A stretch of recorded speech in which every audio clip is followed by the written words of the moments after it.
Hi అండి, అందరూ ఎలా ఉన్నారు? అందరూ బాగున్నారా? నేనైతే చాలా బాగున్నాను. అనుడికి మీకు ఘన స్వాగతం.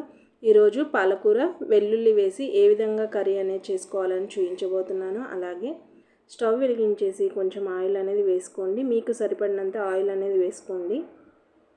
అలాగే మనకి కావాల్సిన పోపు దినుసులు ఏవేవైతే ఉంటాయో అవన్నీ వేసేసుకోండి. నేనైతే నాకు కావాల్సిన పోపు దినుసులు అనేది వేసుకుంటున్నాను. ఇలా చక్కగా కొంచెం సేపు వేగనివ్వాలి. ఇది వేగితేనే దాంట్లో ఉన్న ఫ్లేవర్ అనేది చక్కగా నూనెలోకి అనేది వచ్చేస్తుంది. ఎప్పుడైనా తాలింపు అనేది బాగా వేగిపోవాలి. అలాగే 2 వెల్లుల్లిపాయలు, అలాగే 4 పచ్చిమిరపకాయలను తీసేసి ఈ విధంగా సన్నగా కాకుండా ఈ విధంగా మనం ఏ ఫుడ్ తిన్నా సరే కానీ మనకు కంటికి కనిపించేలా తింటే మనకి దాని ఫ్లేవర్ కానీ దాని టేస్ట్ కానీ అనేది తెలుస్తుంది. అలాగే ఉల్లిపాయలు వేగాలి కాబట్టి కొంచెం ఉప్పు పసుపు అనేది వేసుకుంటున్నాను. తగినంత ఉప్పు పసుపు వేసుకున్నాను. పాలకూర చేస్తున్నాం కాబట్టి ఉప్పు అనేది కాస్త తక్కువ అనేది వేసేసుకోండి. ఈ విధంగా ఇది ఎక్కువ ఫ్రై కావాల్సిన అవసరం లేదండి, కొంచెం వేగితే సరిపోతుంది.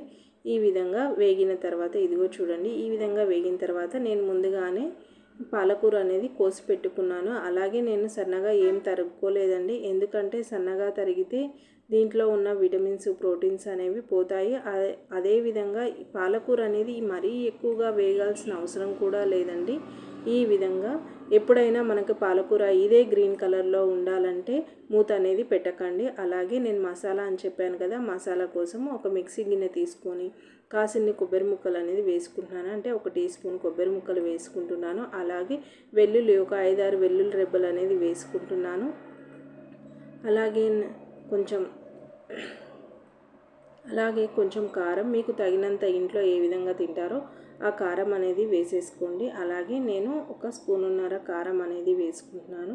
ఈ విధంగా మనకి మసాలా కారం అనేది ఉంటుందిగా, వెల్లుల్లి కారం అయినా వేసుకోవచ్చు. అలాగే నేను ఫస్ట్ కొంచెం ఉప్పు వేసాను కదా, ఇప్పుడు కొంచెం మాత్రమే వేసుకుంటున్నాను. అలాగే ధనియాలు, జీలకర్ర, మెంతుల పొడి నా దగ్గర ఉంది కాబట్టి పొడి అనేది వేసేసుకుంటున్నాను. ప్రత్యేకించి మళ్ళీ ఏం వేయట్లేదు. ఇదిగో చూడండి, మిక్సీ అనేది ఈ విధంగా పట్టుకున్నాను కదా, రెడీ అనేది అయిపోయింది.